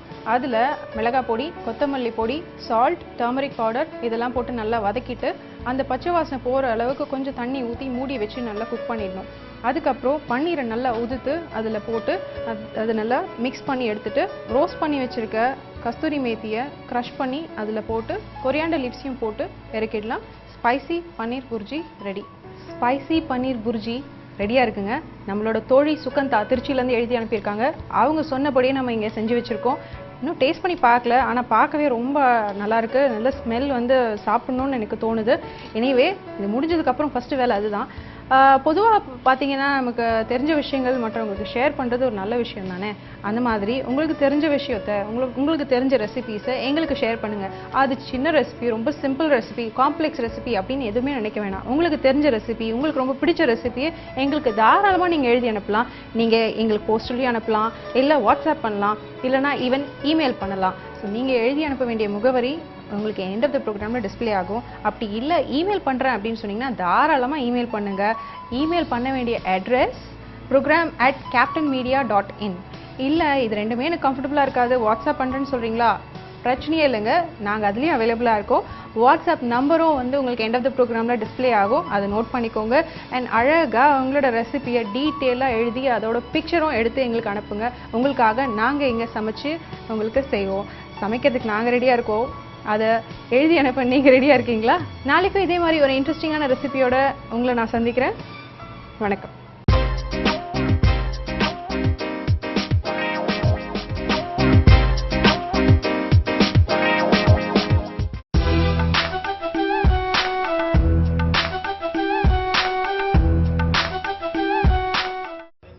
எல்லாருக்கும் வணக்கம். ஷெஃப் வணக்கம். வணக்கம். நல்லா இருக்கீங்களா? ரொம்ப நல்லா இருக்கேன். ஸோ என்ன சாப்பிட்டீங்க இன்னைக்கு? இன்னைக்கு morning breakfast tiffin idli. Idli அதெல்லாம் நல்லா சாப்பிட்டு தான் வந்திருக்கீங்க. அதிகமாலாம் இல்லை, ஒரு 3 இட்லி சாப்பிடுவோம் மார்னிங்கில். அதிகமாக இல்லை, 3 இட்லியே கொஞ்சம் பெருசாக இருக்கும்னு நினைக்கிறேன். அந்த காஞ்சிபுரம் தட்டு இட்லி மாதிரி இருக்கும்னு நினைக்கிறேன். அது ஒரு 3 சாப்பிடுவாரு. அப்படி தானே? ரொம்ப ஹெவியாக சாப்பிட்றதில்ல பிரேக்ஃபாஸ்ட்டில். சரி, தடவி இருக்கிற இட்லி உள்ள அனுப்பிச்சிட போறீங்க, விட்டுருங்க. ஸோ இன்னைக்கு மக்களுக்காக நம்ம தட்சிணாபுரத்தில் என்ன ப்ரிப்பேர் பண்ணி காட்ட போகிறோம்? இன்னைக்கு வந்துட்டு கொள்ளு மசியல். கொள்ளு மசியல். கொள்ளு மசியல் அது வந்துட்டு பார்த்தீங்கன்னா சட்னி மாதிரி திக்காக இருக்கும். ஓகே, துவையல் மாதிரி. துவையல் மாதிரி. ஓகே. இதை வந்துட்டு காலையில் பிரேக்ஃபாஸ்ட்டுக்கு இட்லி கூட இல்லை தோசை அந்த மாதிரி வச்சு சாப்பிட்லாம். லஞ்ச்லேயும் சாதத்துக்கு வெள்ளை சாதத்தில் போட்டு பிசைஞ்சு சாப்பிடலாம். ஓகே, இது எந்த ஒரு ஸ்பெஷல்? இது வந்துட்டு எங்கள் தட்சிணாபுரத்துலேயே ரெடி பண்ணுறது. ஓகே, உங்களோட ஓன் ப்ரிப்பரேஷன் தான். ஏன்னா வந்து கொள்ளுன்றது வந்துட்டு ஒரு ஹெல்த்தியான ஒரு ஆரோக்கியமான சாப்பிட்ற ஒரு உணவு. அது உணவு தானிய வகைகள். ஸோ இது வந்து தானிய வகையில் செய்கிற ஒரு உணவு இல்லையா? ஸோ ஆல்ரெடி நீங்கள் ஒரு தடவை சொல்லியிருக்கீங்க, ஞாபகம் இருக்கா? இப்படின்னா நம்ம வந்து பிரேக்ஃபாஸ்ட் ஆரம்பிக்க போகிறோம். தட்சிணாபுரத்தில் பிரேக்ஃபாஸ்ட் ஆரம்பிக்க போகிறோம். அதில் வந்து பார்த்தீங்கன்னா தானிய வகைகளில் உணவெல்லாம் நம்ம இது பண்ண போகிறோம். கொள்ளும் ஒரு தானிய வகை. ஆமாம், கொள்ளும் தானிய வகை தான். இது இல்லாமல் அடிஷ்னலாக வேறு என்னென்னலாம் கொடுக்குறீங்க? குதிரைவாலி சாம்பார் சாதம் பண்ண போகிறோம். ஸோ இது இல்லாமல் இந்த காஃபி கீஃபி டீ ஜூஸ் எதாவது தெரியுங்களா? சுக்கு காபி, துளசி டீ, அதுக்கப்புறம் கருப்பட்டி காபி. கருப்பட்டி அதான் கருப்பு வெல்லம், பனை வெல்லம்னு சொல்லுவாங்க. ஆமா, அந்த வெல்லத்துல கருப்பட்டி. சரி, இதெல்லாம் ஏன் திடீர்னு இப்ப சூஸ் பண்ணிருக்கீங்க இந்த டைம்ல? அதுதான் சொல்றோம், மற்ற எந்த ரெஸ்டாரண்ட்லயும் கிடைக்காத அளவுக்கு தட்சிணாபுரத்துல ஃபியூச்சர்ல இதெல்லாம் வந்துட்டு ஹெல்த் சம்பந்தப்பட்ட விஷயம். சூப்பர். வந்துட்டு இந்த சுகர் பேஷன் மெயினாக வந்து டயாபெட்டிக் சுகர் பேஷனுக்கு இந்த மாதிரி ஃபுட்டெல்லாம் வந்துட்டு ரொம்ப ஹெல்த்தியான இது. ஓகே, அது மட்டும் இல்லாமல் இப்போ நிறைய பேர் வந்து பார்த்தீங்கன்னா நம்ம ஓஎம்ஆரில் தட்சிணாபுரம் பக்கத்தில் நிறைய ஐடி கம்பெனிஸ்லாம் இருக்குது. அவங்களோட ஒர்க் வந்து பார்த்தீங்கன்னா செம்ம ஸ்ட்ரெஸ்ஸாக இருக்கிற இது. அதனால் அவங்க வந்து பார்த்தீங்கன்னா இந்த டைமில் சாப்பிடணும், அந்த டைமில் சாப்பிட்ணும் அப்படிலாம் இல்லாமல் என்னென்ன கிடைக்குதோ அதெல்லாம் சாப்பிட்றாங்க. அது பர்கராக இருக்கட்டும், இல்லைனா அந்த ஃப்ரைடு சிக்கன், இந்த ஃப்ரைடு சிக்கன் அன்ஹெல்த்தி ஃபுட்டாக நிறைய சாப்பிட்டுட்டு இருக்காங்க அப்படின்னு சில கம்ப்ளைண்ட் வந்ததுனால ஓகே, நம்ம ரெஸ்டாரண்ட்லேருந்து வந்து பார்த்தீங்கன்னா மக்களுக்கு என்ன வந்து ஹெல்த்தியாக கொடுக்கலாம். அவங்க வந்து அன்டைம்லலாம் சாப்பிட்றாங்க அப்படின்னு கேள்விப்போம். அன்டைம் இன் சென்ஸ் 9 மணிக்கு சாப்பிட வேண்டியது, அதாவது 8 மணிலேருந்து 9 மணிக்கு சாப்பிட வேண்டிய மீல் வந்து பார்த்தீங்கன்னா அவங்க 10 மணிக்கு 11 மணிக்கு தான் சாப்பிட்றாங்க. ஏன் நம்ம அந்த இட்லி தோசையிலேயே இந்த மாதிரி தானிய வகைகளில் ஏதாவது வந்து நம்ம அரைச்சி அவங்களுக்கு வந்து பார்த்தீங்கன்னா ஹெல்த்தியான ஒரு ஃபுட் கொடுக்கக்கூடாது அப்படின்னு பிளான் பண்ணி இந்த மாதிரி உணவெல்லாம் அவங்க செஞ்சு கொடுத்துருக்காங்க. செஞ்சு இப்போதைக்கு நம்மகிட்ட காட்டுறாங்க. பட் 1 வீக்கில் வந்து பார்த்தீங்கன்னா அது பிரேக்ஃபாஸ்ட் அப்படின்னு சொல்லிட்டு அந்த மீல் அவங்க டோட்டலாகவே ப்ரிப்பேர் பண்ண போகிறாங்க. ஸோ என்ஜாய் பண்ணி இங்கே வந்து சாப்பிடுங்க, சரியா? ஸோ இன்னைக்கு நம்ம பண்ண போகிறது என்ன அப்படின்னு பார்த்தீங்கன்னா கொள்ளு மசியல். அது எப்படி செய்யுது அப்படின்னு சொல்லி நம்ம பார்க்க போகிறோம். அதுக்கு தேவையான இன்க்ரீடியன்ஸ் என்ன அப்படின்றது நம்ம ஷெஃப் சொல்ல போகிறார், கேளுங்க. இஞ்சி, பெப்பர், உளுந்தம்பருப்பு, உப்பு, பூண்டு, சீரகம், கொள்ளு, எண்ணெய், கடலைப்பருப்பு, கடுகு, பிரியாணி இலை, சின்ன வெங்காயம், பச்சை மிளகாய், தக்காளி. ஸோ தேவையான பொருளை பார்த்தாச்சு. அடுத்து செய்முறை தான் பார்க்க போகிறோம். ஸோ ஃபர்ஸ்ட் ஸ்டெப் என்ன பண்ண போகிறோம் ஷெஃப்? ஏதாவது போட்டு மிக்சியில் போட்டு அரைக்க போகிறோமா? இல்லை, ஃபர்ஸ்ட்டு இந்த கொள்ளை வந்துட்டு அதாவது இன்னைக்கு ரெடி பண்ணும்போது ஒரு நாளுக்கு முன்னாடியே கொள்ளு தண்ணியில் ஊற வச்சிருங்க. இந்த கொள்ளு வந்து முன்னாள் நைட்டு ஃபுல்லாக தண்ணியில் இருக்கணும், அப்புறம் காலையில் நல்லா ஊறி இருக்கும். அதை வந்து ஃபில்டர் பண்ணுமா அந்த தண்ணியை? இல்லை அந்த தண்ணியை ஃபில்டர் பண்ண வேணாம், அந்த தண்ணியை அப்படியே எடுத்து வச்சுக்கணும். ஆமாம். இல்லை அந்த தண்ணியிலேயே இதெல்லாம் ஆட் பண்ணிவிட்டு குக்கர்லேயே இது பண்ணிக்கலான்றீங்க. ஆமாம், சரி, ஓகே. அது என்ன அப்படின்றத செய்முறையில் மக்களுக்கு ஒன் பை ஒன்றா சொல்லித்தாங்க, சரியா? ஃபர்ஸ்ட் ஸ்டெப் என்ன பண்ண போகிறோம் ஷெஃப்? நம்ம வால் பாத்திரம் வச்சு ஃபயர் பண்ணிவிட்டு வால் பாத்திரம். ஓகே, வால் வீட்டில் சாதாரண பாத்திரத்துலேயே வச்சு இது பண்ணிக்கலாம். கொள்ளு வந்துட்டு நைட்டே ஊற வச்சதுனால டைரெக்டாகவே வந்துட்டு பாத்திரத்துலேயே போட்டு வேக வைக்கலாம். நல்லா ஊறிட்டு இருக்கோம், அதனால வந்துட்டு பாத்திரத்துலேயே இது பண்ணலாம். குக்கருக்கு தேவையில்லை. கொள்ளு, 2 பிரியாணி இலை, சின்ன வெங்காயம்,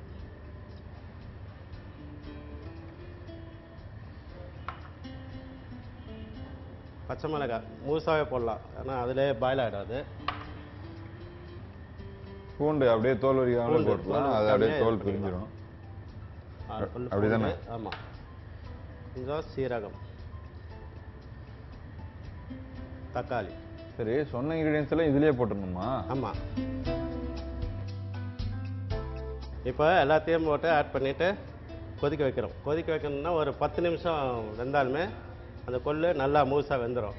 அதை கொண்டு போய் மிக்சியில் அரைச்சிக்கலாம். மிக்சியில் அரைச்சிட்டு சூப்பர். நம்ம ஷெஃப் சொன்னதை இப்போ பார்த்துருப்பீங்க. என்ன அப்படின்னு பார்த்தீங்கன்னா, அவர் வந்து ஒரு பாத்திரத்தில் தண்ணி ஆட் பண்ணி அந்த தண்ணி ஆட் பண்ணதுக்கப்புறம் அவர் சொன்ன இன்கிரீடியன்ஸ், அதாவது பார்த்தீங்கன்னா பச்சை மிளகா, பிரியாணி இலை, சின்ன வெங்காயம், பூண்டு, சின்ன வெங்காயம், தக்காளி, இந்த கொள்ளு, கடுகு எல்லாத்தையும் போட்டு வந்து பார்த்தீங்கன்னா நம்ம வந்து கொதிக்க வச்சுட்டு இருக்கோம். கிட்டத்தட்ட ஒரு 10 நிமிஷம் கொதிக்க வச்சதுக்கு அப்புறம் நம்ம அதை ஆஃப் பண்ணிட்டு கொஞ்ச நேரம் ஆறுனதுக்கு அப்புறம் மிக்சியில் போட்டு அரைச்சி அதை ஒரு பேஸ்ட் மாதிரி ஆக்கி எடுத்து வந்து திருப்பி இங்கே வைப்போம். அது எப்படி அப்படின்றத நல்லா கூர்மையா க்ளோஸ்அப்ல பாருங்க.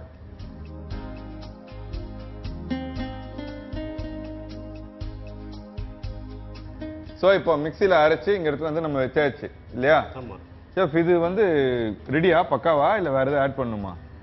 ஆல்ரெடி எல்லாமே ஆட் பண்ணியாச்சு. இப்போ மிக்சியில் அரைச்சிட்டு வந்துட்டோம். ஆயில் மாதிரி இருக்கு. இப்போ இதை வந்துட்டு தாளிப்பு போட்டு இறக்கி சர்வ் பண்ணுவோம். தாளிப்பு போட்டு அதை வந்து இதுல போர் பண்ணி மிக்ஸ் பண்ணி நம்ம வந்து சர்வ் வச்சிடலாம். ஸோ இது நீங்க ஆல்ரெடி சொல்லியிருக்கீங்க, இந்த கொள்ளு மசியல் வந்து பாத்தீங்கன்னா டிஃபன் ஐட்டம்ஸ் வச்சு சாப்பிடலாம். இட்லி, தோசை, சப்பாத்தி, புல்கா, டிஃபன் ஐட்டம் இல்லாம மத்தியானத்துல சாதம், வெள்ளை சாதத்துக்கு கூட போட்டு சாப்பிடும்போது ரொம்ப ஃப்ளேவர் நல்லா இருக்கும். வந்துட்டு நல்லெண்ணெயில தாளி போடுறதுனால அந்த ஒயிட் ரைஸ் சாப்பிடும்போது ரொம்ப அருமையா இருக்கும். ஃப்ளேவர் எடுத்து காட்டும். அப்படி முக்கியமா வந்துட்டு ஃபேட்டை ரெடியூஸ் பண்றது. அதான் நான் பார்த்தேன். கரெக்ட். நினைச்சிட்டே இருந்தேன் ஏதோ ஒன்று பண்ணுமே கொள்ளு அப்படின்னு சொல்லிட்டு. கொள்ளு வந்து பார்த்தீங்கன்னா நம்ம வந்து சாப்பிட்றது ரொம்பவே நல்ல விஷயம். அதாவது கரெக்டாக நம்ம ப்ரொசீஜராக ஃபாலோ பண்ணி சாப்பிட்ணும். இந்த நம்ம வீட்டில் வந்து பார்த்தீங்கன்னா நைட்டு ஊற வச்சு அடுத்த நாள் காலையில் வந்து பார்த்தீங்கன்னா கொள்ளு தண்ணி குடிக்க சொல்லுவாங்க. இல்லை அதே கொள்ளு வந்து பார்த்தீங்கன்னா ரசம் வச்சு கொடுப்பாங்க. இந்த மாதிரி நிறைய இருக்குது. இந்த கொள்ளு மூலிமா நம்ம என்னென்னலாம் சாப்பிட்றோமோ அது வந்து நமக்கு செம ஸ்ட்ரென்த்து. அதனால தான் வந்து பார்த்தீங்கன்னா குதிரைக்கெல்லாம் கொள்ளு கொடுப்பாங்க. ஏன் தெரியுமா? அது செம்ம ஃபைபர் கண்டென்ட் உள்ள ஒரு விஷயம். அது வந்து செம்மையாக போனுக்கெல்லாம் வந்து செம்மையாக இருக்குங்க அப்படின்ற அளவுக்கு வந்து பார்த்தீங்கன்னா இருக்கும். அதனால கொள்ளு நீங்கள் சாப்பிட்டீங்கனாலும் ஆரோக்கியமாகவும் இருக்கலாம், ஸ்ட்ரென்த்தாகவும் இருக்கலாம். அதனால தான் அந்த காலத்தில் இருக்கவங்கலாம் பார்த்தீங்கன்னு வச்சுங்களேன் செம்மையாக இருப்பாங்க. இப்படி 6 அடிக்கு இருப்பாங்க. அப்படி ஒன்று அடிச்சாங்கன்னா அப்படி பல்லுகள்லாம் நம்மளுக்கு கொட்டிடும். அந்த அளவுக்கு வந்து செம்ம ஸ்ட்ராங்காக இருப்பாங்க. இப்போ நம்ம எங்கள் தட்சிணாபுரத்துலேயே வந்துட்டு ஃபியூச்சரில் வந்துட்டு வீக்கெண்டில் கொள்ளு சூப்பு தரோம். ஓகே, உழவுச்சாறு பிரியாணி, அதாவது கொள்ளு பிரியாணி, இதெல்லாம் எங்கள் தட்சிணாபுரத்தில் வீக்கெண்டு ஸ்பெஷலாக இந்த ஃபுட் ஐட்டம்ஸ்லாம் கொடுத்துட்டுருக்கீங்க. அதாவது நம்ம தட்சிணாபுரத்தில் வந்து பார்த்தீங்கன்னா ஃபுட் ஐட்டம் வந்து இன்ட்ரடியூஸ் பண்ணிட்டு இருக்காங்க அப்படின்னு உங்களுக்கு நல்லா தெரியும். அது இல்லாமல் வீக்கெண்டில் வந்து பார்த்தீங்கன்னா இவங்க வந்து கொள்ளு பிரியாணி, கொள்ளு சூப்பு இதெல்லாம் நீங்கள் ப்ரொவைட் பண்ணுறீங்க. கண்டிப்பாக சூப்பருங்க. இதுக்காகவே வாரம் வாரம் இல்லை டெய்லி வந்து நம்மள நம்ம ரெஸ்டாரண்ட்டுக்கு. ஸோ இப்போ ஆல்மோஸ்ட் ரெடி ஆயிடுச்சா? இப்போ எண்ணெய் கொதிக்க வச்சு சூடு பண்ணி தாளிப்பு பண்ணிடலாம்.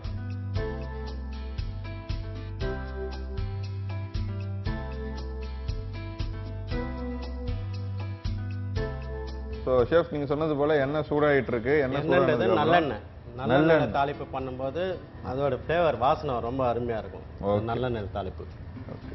இப்போ எண்ணெய் காஞ்ச உடனே கடுகு சிறிதளவு ஆட் பண்ணிட்டு அடுத்தது உளுந்தம் பருப்பு அதை சிறிதளவு ஆட் பண்ணிட்டு அது பொரிஞ்சதுக்கு அப்புறம் அதை நாம அப்படியே எடுத்து இந்த சட்னியில் அது ஆட் பண்றோமா? என்னது இது? கடலைப்பருப்பு.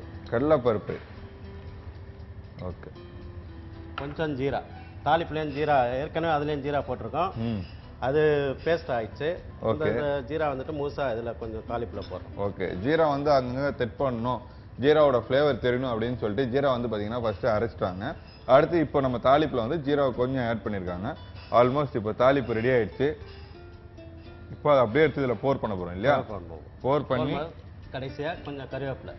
ஓகே. போர் பண்ணி அதுலேயே தாளிப்புலேயே கருவேப்பிலை தாளிப்பு கடைசியாக ஊற்றும் போது போட்டோம்னா அந்த கருவேப்பிலை ஃப்ளேவர் வாசனை. அப்போ ஆஃப் பண்ணிட்டு நம்ம போட்டுடலாமா? ஆஃப் பண்ணிட்டும் போடலாம். ஆஃப் பண்ணிட்டு ஆயில் சூடாக தானே இருக்கு. ஆஃப் பண்ணியாச்சு. இப்போ அப்படியே கருவேப்பிலை அப்படியே போடுறோம். போடும்போது பொரியும் நல்லா. கருவேப்பிலை பொரிஞ்சதுக்கு அப்புறம் இப்போ அப்படியே எடுத்து சூடா பக்காவா ரெடி ஆயிடுச்சு. இப்போ அழகா நம்ம டிஸ்ப்ளேக்கு வைக்கலாம். நல்லா மிக்ஸ் பண்ணிட்டு டிஸ்ப்ளேக்கு வச்சிடலாம்.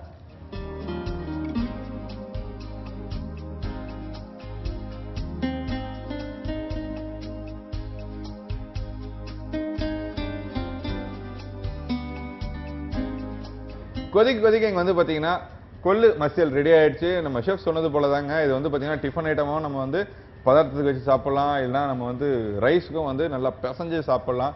குழந்தைங்கள்லாம் கண்டிப்பாக பிடிக்கும். ஸோ மசியல் வச்சிட்டோமே, அது சைட் டிஷ் எதாவது வைக்கணுமா அப்படின்னு கேட்டிங்கன்னா அது உங்கள் இஷ்டம். அப்பளம் கூட நீங்கள் வச்சுட்டு சாப்பிடலாங்க, அந்த அளவுக்கு சூப்பராக இருக்கும். ஸோ ஷெஃப், இதோட ப்ளஸ் அண்ட் மைனஸ் என்ன அப்படின்றது சொல்லுங்களேன். மைனஸ் பார்க்கும்போது கொள்ளை வந்துட்டு நைட்டே ஊற வச்சிருக்கோம். ஒரு 8 மணி நேரம் 10 மணி நேரம் ஊறுச்சுன்னா எந்த அளவுக்கு ஊறுதோ அந்த அளவுக்கு அது கொதிக்கும் போது சீக்கிரமா பாயில் ஆகிடும். உடனே நம்ம தண்ணியில் போட்டு உடனே போட்டு குக் பண்ணோம்னா அவ்வளோ சீக்கிரத்தில் அது கொள்ளு வேகாது. ஏன்னா அது வந்து கொள்ளு வந்து ரொம்ப ஹார்டான ஒரு திணை வகை சேர்ந்தது. அதனால முதல் நாள் நைட்டே ஊற வச்சுட்டு அடுத்த நாள் ரெடி பண்ணுங்க. இது வந்துட்டு மைனஸ். ப்ளஸ்ன்னு பார்க்கும்போது மறுபடியும் சொல்றது அதுதான், ஃபேட்டை ரெடியூஸ் பண்ணுறது. சுகர் பேஷண்டெல்லாம் நிறைய பேர் ரைஸ் சாப்பிடணும்னு ஆசைப்படுவாங்க. ஆனால் அந்த ரைஸ் சாப்பிட்றதுக்கு முடியலையேன்னு பண்ணும்போது இந்த இது ரெடியூஸ் பண்ணுறது அந்த சுகருக்கும் நல்ல ஒரு துவையல். அதனால் அவங்க வந்துட்டு ரைஸ் கூட போட்டு சாப்பிடலாம். Okay, super. நம்ம ஷெஃப் ரொம்ப அட்டகாசமாக ப்ளஸ் அண்ட் மைனஸ் சொல்லியிருக்காரு. இதே போல் நாளைக்கும் ஒரு சூப்பரான டிஷ் சமைக்க போகிறாரு. அது என்ன அப்படின்றத நாளைக்கு வந்து பார்க்கலாம். ஓகேவா? பாய் பாய். கொள்ளு மசியல் செய்கிறது எப்படின்னு ரீகேப் சொல்லுவார், கேளுங்க. கொள்ளு ஊற வச்ச கொள்ளுல பிரியாணி இலை, சின்ன வெங்காயம், பச்சை மிளகா, பூண்டு, சீரகம், தக்காளி இது எல்லாத்தையும் தண்ணியில் போட்டு ஒரு பாத்திரத்தில் கொதிக்க வைக்கிறோம். நல்லா கொதி வந்த பிறகு அந்த கொள்ளை எடுத்துட்டு மிக்சியில் போட்டு நல்லா பேஸ்ட் மாதிரி பண்ணிவிடுங்க. பண்ணிவிட்டு அதுக்கப்புறம் கடாய் வச்சு நல்லெண்ணெய் போட்டு கடுகு, உளுந்தம்பருப்பு, கடலைப்பருப்பு, சீரகம் இது எல்லாத்தையும் தாளிப்பு போட்டு இறக்கும் போது கடைசியாக கருவேப்பிலை கொஞ்சம் போட்டு மிக்சியில் அரைச்ச மசியலில் ஆட் பண்ணுறோம். ஆட் பண்ணோம்னா சுட சுட கொள்ளு மசியல் ரெடி.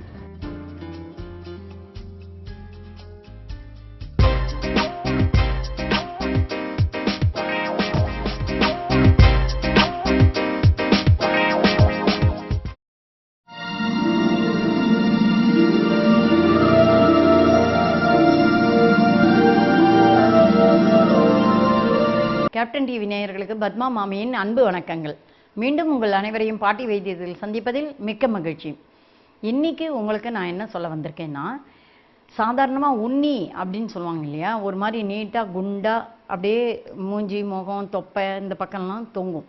அது வந்து ஆக்சுவலாக ஸ்கின்ல இருக்கிற அடைப்புனால ரத்த ஓட்டம் கம்மியாகிறதுனால வர்றது தான் அது. அது வந்து பல காரணங்களால், ஒன்று நம்ம சோப்பெல்லாம் யூஸ் பண்ணுறது சரியான சோப்பாக இல்லைன்னா கூட அது மாதிரி வரலாம். அல்லது நம்ம வேர்த்து கொட்டி அந்த துடைக்காமலோ அல்லது க்ளீன் பண்ணிக்காமலோ தண்ணி எப்போவுமே அடிக்கடி முகங்கள்லாம் அலம்புறது ரொம்ப நல்லது. அந்த மாதிரி முகம்லாம் அலம்புறதுக்கு டைம் இல்லாமலோ அல்லது ஒர்க் பண்ணுறவாள்லாம் அதெல்லாம் பண்ணுறதெல்லாம் கொஞ்சம் கஷ்டமான விஷயங்கள் தான். அந்த மாதிரி பண்ணாமல் இருக்கிறதுனாலையும் அந்த இடத்துல அதாவது தோலில் இருக்கிற சின்ன சின்ன ஹோல்லாம் அடைஞ்சிட்டு கூட அதை மாதிரி வரலாம். ஆக இந்த உண்ணி அப்படிங்கிற, அதாவது குண்டு குண்டாக அப்படியே மிளகு மாதிரி வந்து அது அப்படியே ஆடி தொங்கின்னு இருக்கும், அதுதான் உண்ணின்னு சொல்கிறது. இதனால அது சில பேருக்கு முகத்தில் அதிகமாக வந்து அசிங்கமாக முகமே விகாரமாகிடும். இதெல்லாம் வராமல் வரத்துக்கு முன்னாலேயே நம்ம ரொம்ப கவனமாக இருந்துக்கணும். அப்படி சப்போஸ் வந்துட்டாலும் அதை உடனே போக்குறதுக்கான வழியாக தான் இப்போ நான் சொல்கிறேன். 1-2 வரும்போதே நீங்கள் நான் சொல்ல போகிற இந்த மருந்தை பண்ணிட்டேன்னா அதுக்கு பிறகும் மூஞ்சி உடம்பு கை கால் இதெல்லாம் க்ளீனாக வச்சுட்டு இருந்தீங்கன்னா வரவே வராது. அப்படி வராமல் வச்சுக்கலாம். இப்போது நிறைய வந்துட்டனாலும் இதே மாதிரி நீங்கள் செய்யும்போது அது தானாக அந்த உண்ணிங்கிறது விழுந்துடும், உதிர்ந்துடும். அதுக்காக தான் இதை நான் சொல்கிறேன். இதை கண்டிப்பாக செய்யுங்க, பயன் நல்லபடியாக அடைவீங்க. என்னென்னா சிவப்பு கலரில் நாயுருவி அப்படின்னு சொல்லி இலைகள் இருக்கும். அதாவது இது வந்து சாதாரணமாக எங்கன்னா கிடைக்கும்னா கிராமத்து புறத்தில் நெல்லெல்லாம் பயிரிடுவார் பார்த்தீங்களா, அந்த பக்கத்துலலாம் ஓரத்தில் வரப்புலலாம் இருக்கும் இந்த மாதிரி இந்த செடி. இதை இந்த நாயுருவி அப்படின்னு அந்த அதாவது வயல் பக்கம் வேலை செய்கிறவாளை நீங்கள் கேட்டீங்கன்னா அவள் உங்களுக்கு கண்டுபிடிச்சி எடுத்து கொடுப்பாங்க. சிவப்பு நாயுருவி இலை அப்படியே ஒரு கையளவுக்கு பறிச்சுக்கோங்க. அந்த கையளவுக்கு அது கிடச்ச பிறகு அதை வாங்கி நல்லா அரைக்கணும். அம்மியில் வச்சு, அம்மியில் தான் இதை அரைக்க முடியும். அதனால் அம்மியில் வச்சு நல்லா அரைச்சிட்டு அதோட அதாவது வாஷிங் சோடா அப்படின்னு சொல்லுவோம் இல்லையா, அந்த வாஷிங் சோடாவை ஒரு 1/4 ஸ்பூன் அதில் போட்டுக்கோங்க. அதே போல் சுண்ணாம்பு, அதாவது நம்ம வெத்தலைப்பாக்குக்கு போட்டுக்கிறோம் இல்லையா அந்த சுண்ணாம்பு, அதாவது பெயிண்ட் அடிக்கிறதுக்கெல்லாம் யூஸ் பண்ணுற அந்த சுண்ணாம்பு கிடையாது, நம்ம வெத்தலைப்பாக்கில் போடுற அந்த சுண்ணாம்பை அதில் ஒரு 1/4 ஸ்பூன் எடுத்துக்கோங்க. இது ஒரு 1/4 ஸ்பூன், வாஷிங் சோடா அந்த ஒரு 1/4 ஸ்பூன், ரெண்டையும் போட்டு அதில் கலந்துட்டு அந்த அரைச்சம் பார்த்திங்களா அந்த விழுதில் இதை கலந்து அந்தந்த இடத்துல உங்களுக்கு எவ்வளோ எங்கெங்கெல்லாம் அதிகமாக இருக்கோ அந்த இடத்துல இப்போ சில பேருக்கு என்ன ஆகும், சின்ன முத்தா மிளகு அளவில் கடுகத்தனை இருக்கும், அதுக்கு தகுந்த மாதிரி அந்த கூழை அது மேலே வைங்க. அதே மாதிரி சில பேருக்கு ரொம்ப பெருசாக தொங்கும், அப்போது நல்லாவே பெருசாக அப்படியே மருதாணி கையிலெல்லாம் இடுவோம் இல்லையா, அந்த மாதிரி அந்த உருண்டையில், அதாவது தொங்குற உருண்டையில் தடவி கீழே அந்த ஸ்கின்னோடு அது சேர்ந்துருக்கும் பார்த்தீங்களா, அந்த அளவுக்கு அந்த இடம் வரைக்கும் அதுக்கு கொப்பி மாதிரி அதை போட்டு விடணும் அந்த கூழை. புரியுறதா? அதாவது எப்படின்னா இப்போ எந்த அளவு தொங்குறதுன்னா கொஞ்சமாக இருக்குன்னா கொஞ்சமாக வைக்கலாம், நிறைய தொங்குறதுன்னா நிறைய அதுக்கு தகுந்த மாதிரி கொப்பி மாதிரி மருதாணியை வைக்கிற மாதிரி வச்சு அதை வைக்கணும். இதை மாதிரி வச்சுட்டு வந்தீங்கன்னா இப்போ காலம்பரை வச்சீங்கன்னா மத்தியானம் வரைக்கும் அதை வச்சுட்டு இருந்து ட்ரை ஆகிடும். அதுக்கு பிறகு பன்னீரை வச்சு அதை ஈரம் பண்ணி தொடங்க. அதே மாதிரி திருப்பியும் ஒரு நைட்டு ஒரு தரம் அந்த மாதிரி போடுங்க. இதே மாதிரி ஒரு நாளைக்கு 2 வேளை போட்டு காய வச்சு அதை மெதுவாக அந்த மாதிரி பன்னீரை தொட்டு க்ளீன் பண்ணி எடுத்துருங்க. அந்த மாதிரியே எடுத்துட்டு காய பண்ணிகிட்டே வந்துட்டீங்கன்னா ஒரு வாரத்துக்குள்ளே ஒவ்வொரு முத்தா எந்த அளவு பெருசோ அதுக்கு தகுந்த நாளில், இப்போ கொஞ்சம் சின்னதாக இருக்குன்னா அது ஒரு 4-5 நாள்லேயே விழுந்துடும், கொஞ்சம் பெருசாக இருக்குன்னா ஒரு வாரம் கழித்து விழும். ஆக மொத்தம் இதை தொடர்ந்து நீங்கள் செய்யும்போது ஒவ்வொன்றா கையில் இருந்தாலும் சரி காலில் இருந்தாலும் சரி, அநேக பேருக்கு இடுப்பில் கூட இருக்கும், அந்த மாதிரிலாம் இருக்கும்போது இதை போடும்போது கண்டிப்பாக அந்த உண்ணிங்கிறது கீழே விழுந்து ட்ரை ஆகி சாதாரணமாக எப்பவும் இருக்கிற அந்த ஸ்கின் வந்துடும். இதை கண்டிப்பாக செய்யுங்க, தொடர்ந்து முயற்சி எடுத்து பொறுமையாக செய்யுங்க. அப்படி செய்யும்போது கண்டிப்பாக அதுக்குரிய பயன் உங்களுக்கு கிடைக்கும். கண்டிப்பாக செஞ்சு பயனடைங்க. மீண்டும் உங்கள் அனைவரையும் வேறொரு மருத்துவ குறிப்புடன் பாட்டி வைத்தியத்தில் சந்திக்கிறேன். நன்றி, வணக்கம். சூப்பர். இன்னைக்கு செக்மெண்ட் எல்லாம் பார்த்து என்ஜாய் பண்ணியிருப்பீங்க. ஒரு செக்மெண்ட்டும் உங்களுக்கு ரொம்ப யூஸ்ஃபுல்லாக இருக்கும். அது மட்டும் இல்லாமல் எங்கள் வீட்டு சமையலை நானும் வந்து ஒரே தடவை சமைக்கிறேனே அப்படின்னு நீங்கள் ஆசைப்பட்டீங்கன்னா ஒன்றும் பண்ண வேணாம். எங்கள் நிகழ்ச்சி முடிவில் வந்து நம்பர் வரல, அந்த நம்பருக்கு கால் பண்ணால் போதும், நீங்களும் நாளைக்கு எங்கள் வீட்டு சமையலில் சமைக்கலாம். அது மட்டும் இல்லாமல் ஒவ்வொருத்தவங்களுக்கு சொல்லியிருக்கேன் இல்லையா, ஸோ இந்த சமையல்.com இந்த மாதிரி விஷயங்கள்லாம் நீங்கள் வந்து மெயில் அனுப்புனா கூட போதும், உங்களுக்கு பதில் நாங்கள் இங்கே இருந்து சமைச்சு காட்டுவோம். ஸோ என்ஜாய் பண்ணுங்கள் நம்ம ஷோவை. நீங்கள் தொடர்ந்து என்ஜாய் பண்ணணும் அப்படின்றதுக்காக நாளைக்கும் உங்கள் எல்லோரும் வந்து சந்திக்கிறேன். அடில் தினேஷ் பார்க்குறோம். கார்த்தி இந்த அளவுக்கு கேமரா மட்டுமே பாரு. நம்ம ஹோட்டல்லேருந்து வந்து இந்த பிரியாணியில் சின்ன வெங்காயம் பச்சை மிளகாய் இல்லை அதெல்லாம் நம்ம செய்முறையில் ஒன்று ஒன்றா சொல்லிடலாம். அப்புறம் இல்லை எப்படி கேட்குறேன்னா நல்லா நோட் பண்ணுங்க இந்த பாயிண்ட்டை. இதெல்லாம் போட்டு பாயில் பண்ணது இருக்கா? நீங்க தான் குக்கர், நீங்க பாத்திரம் கூட ஓகே, பாத்திரத்திலே பண்ணிடுவோம். முக்கியமாக வந்துட்டு ஹெல்த்து ரெடியூஸ் பண்ணுறது. ரெடி.